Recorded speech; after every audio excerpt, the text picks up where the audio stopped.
Micheline from Americana Long Arm Quilting. We do custom quilting and long arming, and you can see in the background there what I've been kind of working on here lately. That's not the quilt we're going to work on today. Today, the quilting community got some sad news, and I was inspired to do something in memory of Donna Jordan. Donna Jordan has passed away.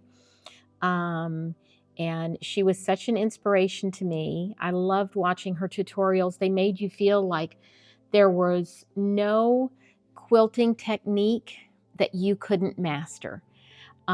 She was so full of life and so easy to watch and fun to watch, and she was truly an inspiration. She also inspired me to start creating my own YouTube content, and I hope that she would look at my content and go, yeah, you got it, girl. That's awesome. That's what I wanted you to do. That's what I wanted.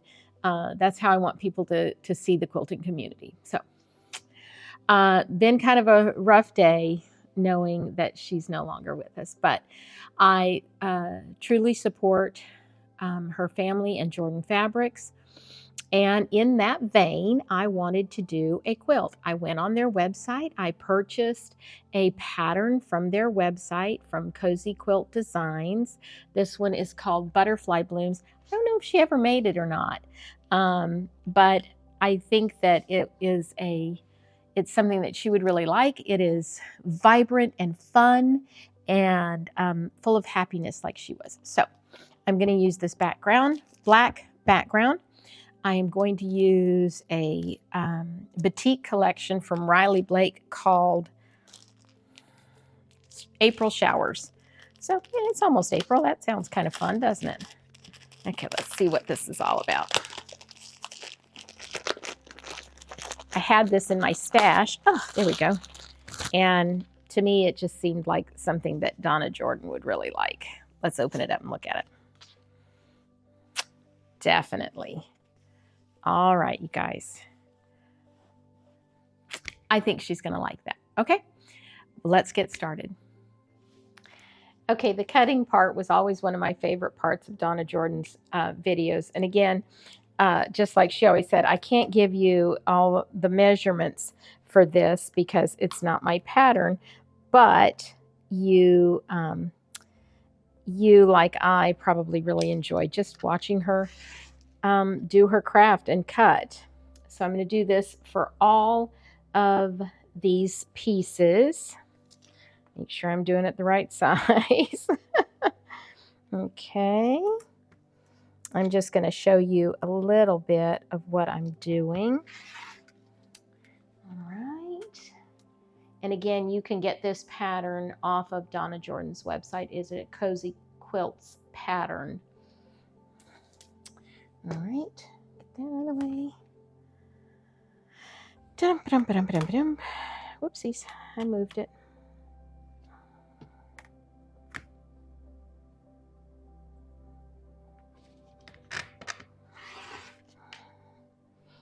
Okay.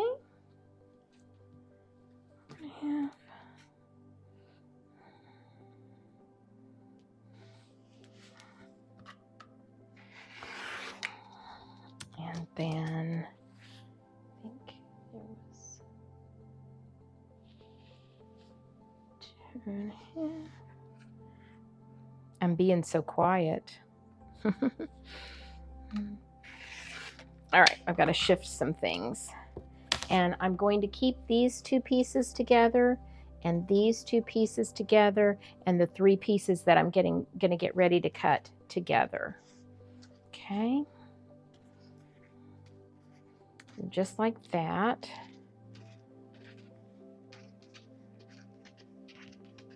Get that out of the way. Pull the rest of my stuff over here. Get them lined back up again. All pretty.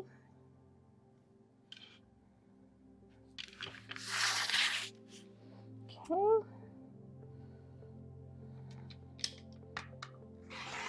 It really does take a lot of thought when you're doing videos to put to make everything look seamless. And that was one of the wonderful things about Donna's abilities, and one of her about her videos is she always made everything look so easy. So that is something that I have not yet perfected, but I am working on it. Okay, now we're going to cut some of the background squares or background pieces. Again, I'm just going to get a couple of them going here. There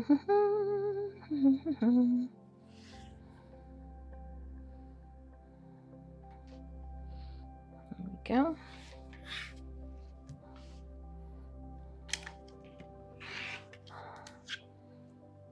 And let me see how many. Okay.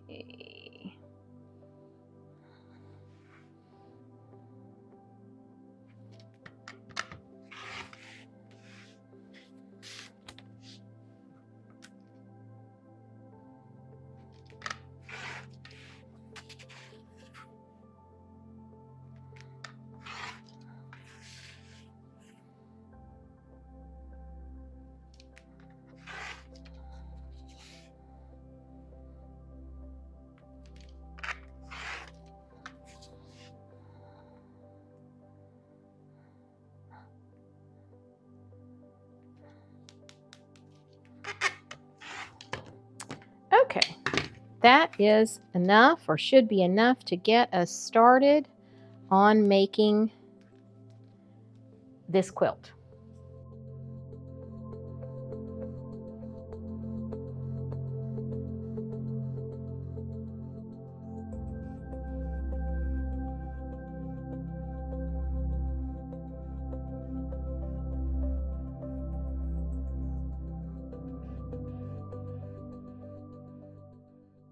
All right, let's get to sewing this block.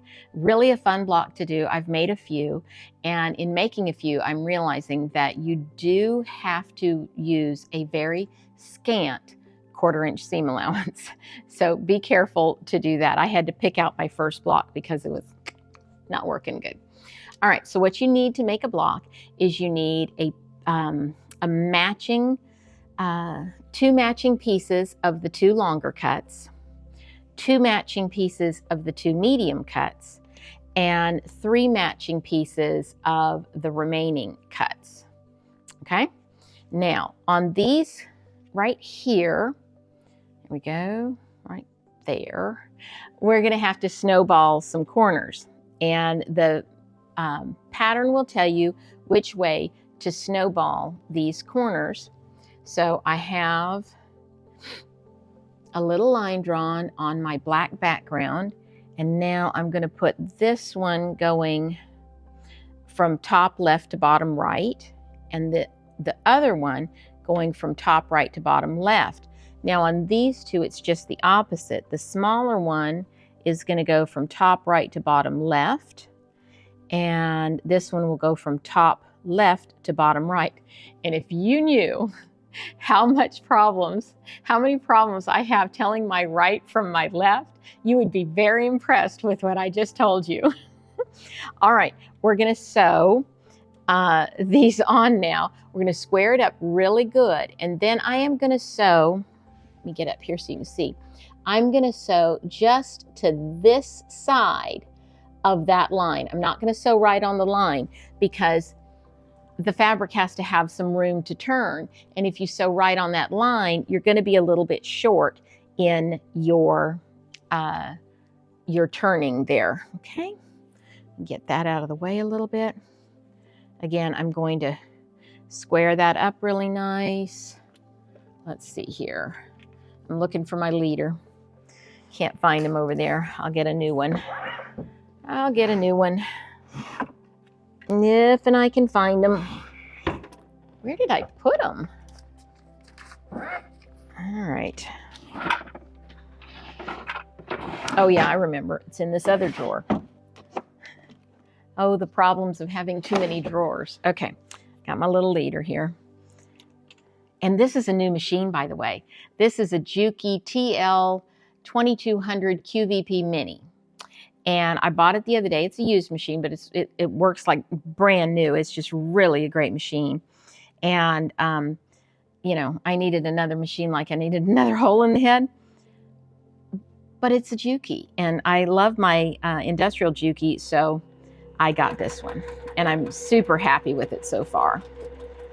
Okay.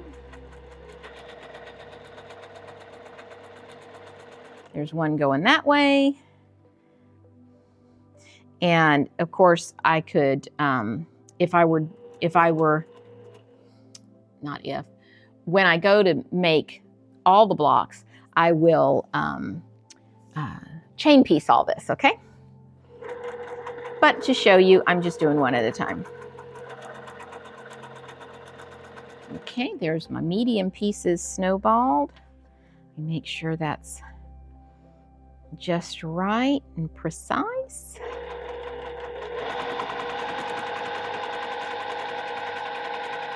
And one more. There we go.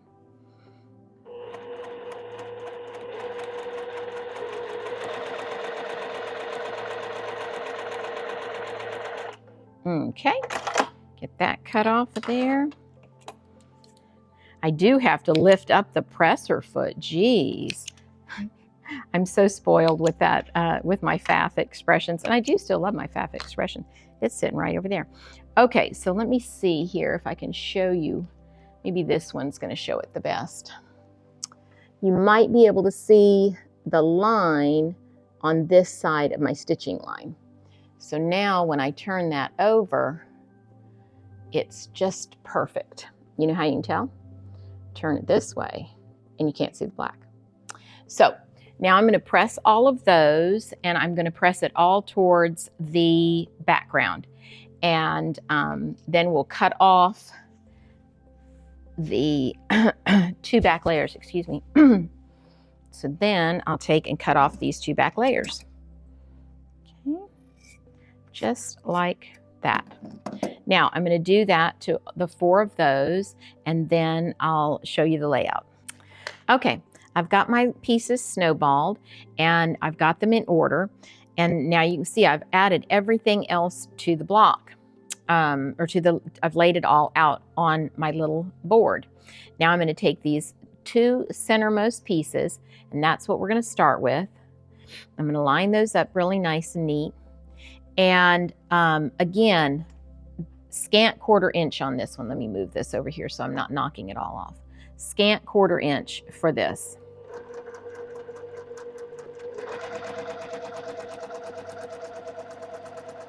And as long as I'm doing some putting together, I'm also going to take these 2 pieces, and I'm going to put them together again with another scant 1/4 inch seam allowance. And one more is a big and a medium, or a small and a medium piece, excuse me. And I measured my jelly roll, and the 2.5 inches comes to the peaks, not the valleys, of those pinked edges. You should always measure your jelly rolls because each one of them could be different. Okay, where'd my scissors go? There they are, right there. Okay. Now, again, the pattern will give you specific instructions on which way to press, but with these, I know that it is pressing towards the background, okay? Set that seam a little bit, press that. There we go. All right, now I'm going to put them back in the order that they need to go in. Okay, it's got 2 of the colors in the corner and then the other one up here. Now I'm going to take this piece and put him right there. Okay. Comes together pretty quickly. Right.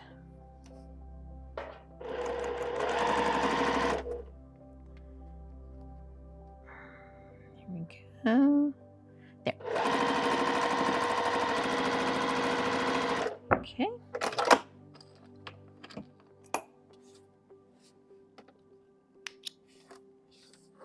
There. Now this gets pressed. Got my pattern over here.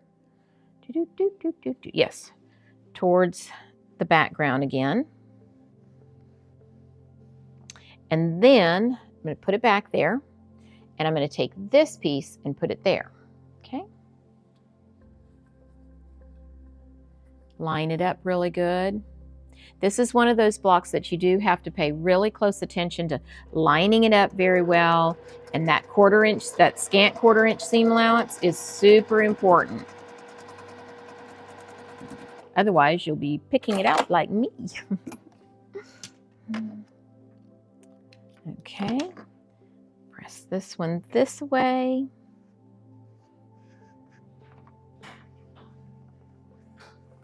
There we go. I'm going to put it back here, and then you can kind of see what comes next. What comes next is this is going to get sewn to this side, and this is going to get sewn to this side. All right. Hi, Ranger. Ranger got in trouble this morning. He went and attacked a cat. It's a little stinker. What is it with dogs? They just can't resist a cat. But the cat got away. See, he's fine. Guess I should have prefaced that with saying no cats were injured in this in the making of this video. Yeah.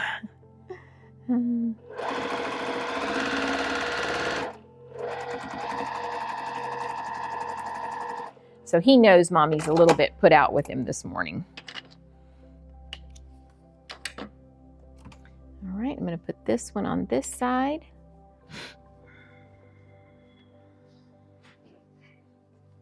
There we go.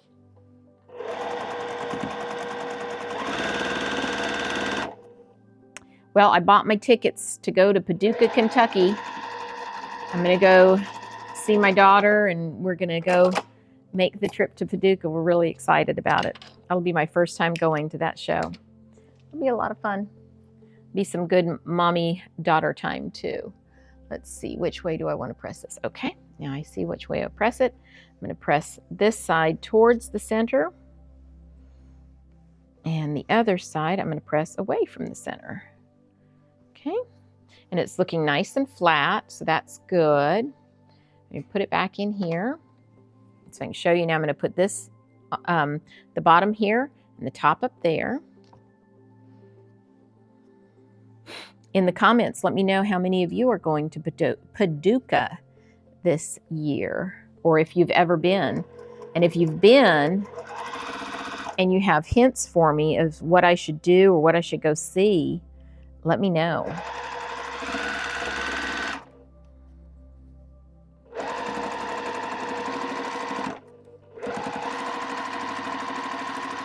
Okay, that side.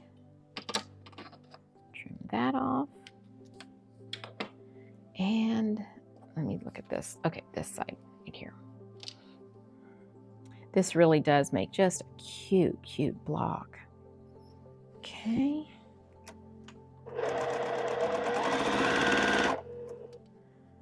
I put a little bit of the stitches up there, and then I line up the bottom.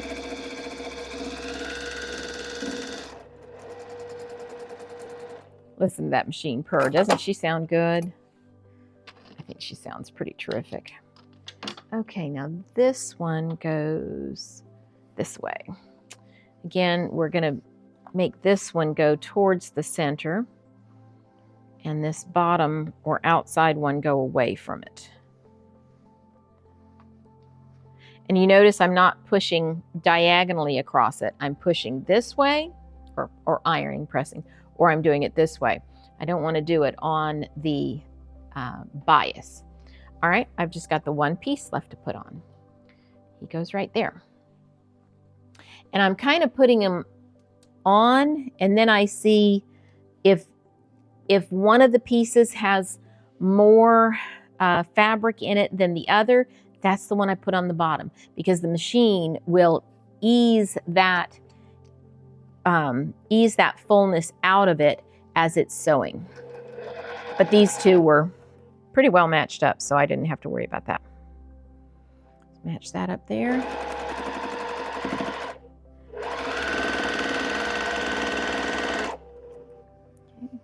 Make sure my seams are going the right way. Okay. And that's how fast one of these blocks comes together. Let's see, I'm going to press it towards the center again. Okay.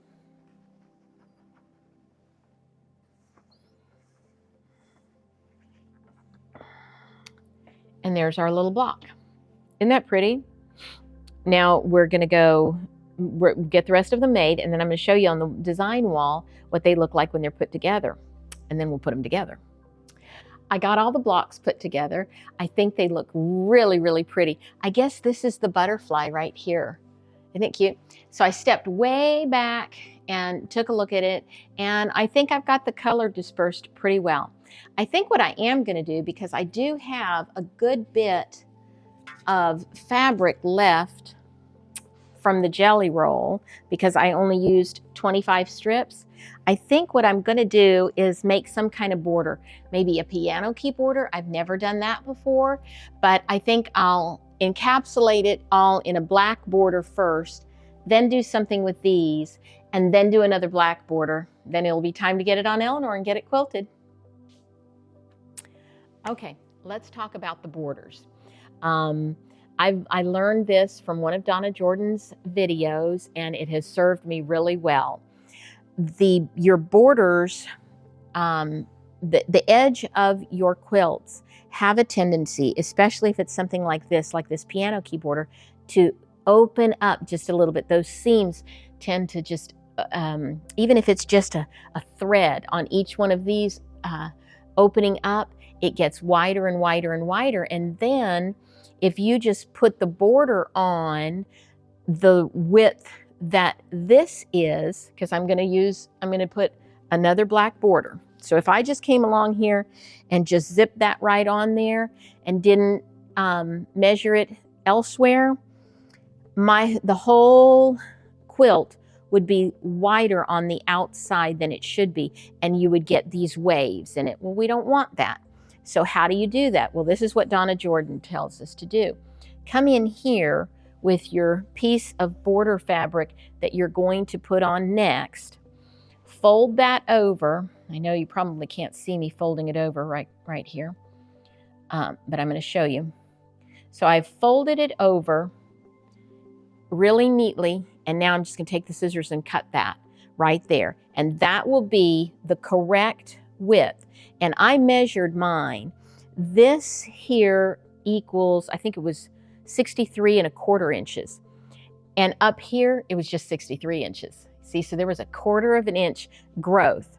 So once I get the right size piece of fabric, then I'm going to pin it at the ends and in the middle. And then I'll pin it in the middle, and in the middle, and then the middle, all the way along here. And then I'll take it to the machine and I'll put this part on the feed dog on the bottom. And that's going to help ease it in to the next border piece. And then we won't have those waves, okay? And that's a tip from Donna Jordan.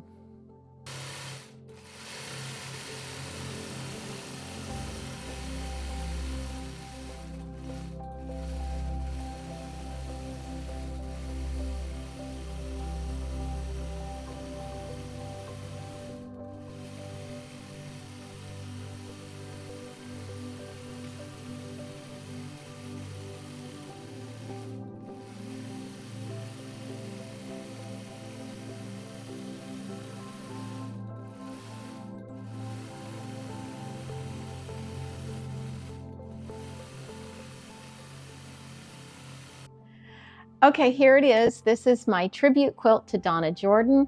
It is called Butterfly Blooms. Again, I purchased this off of the Jordan Fabircs website. I wanted to do something to support them. I also bought another pattern, but this is Butterfly Blooms. And it just really, to me, the colors, the strip pieces that I used, it just kind of, it really reminds me of the things that Donna Jordan made. It was a lot of fun. And you know, something that I didn't think about when I started this, I started this quilt to show my support for the family and as a tribute to Donna Jordan and how wonderful she was to all of us, and to show my appreciation for her. But what I didn't realize when I started this quilt was how therapeutic it would be for me working through my grief of having lost Donna Jordan. So it was a winner all the way around. Finished about 66 inches square. I love that I added the piano key border. That was a lot of fun. That was my first piano key border, and I really liked it. I quilted it with a swirl pattern because, you know, that was one of Donna Jordan's. She was always doing this swirl pattern on many of her quilts. The back is just a simple kind of a teal color grunge, if you will. And the quilting, you really don't get to see. I wanted the quilting to recede a little bit.